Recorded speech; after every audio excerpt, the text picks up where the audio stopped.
Hi guys, good morning. இன்றைக்கி morning start பண்ணதே இந்த பேர்ட்ஸோட தான். ஸோ நான் பேர்ட் ஃபுட் ஃபில் பண்ணணும்.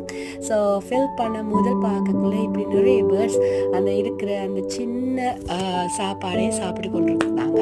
ஸோ பார்க்குறதுக்கு ரொம்ப அழகாக இருந்தது. தேங்க்ஸ் ஃபார் வாட்சிங்.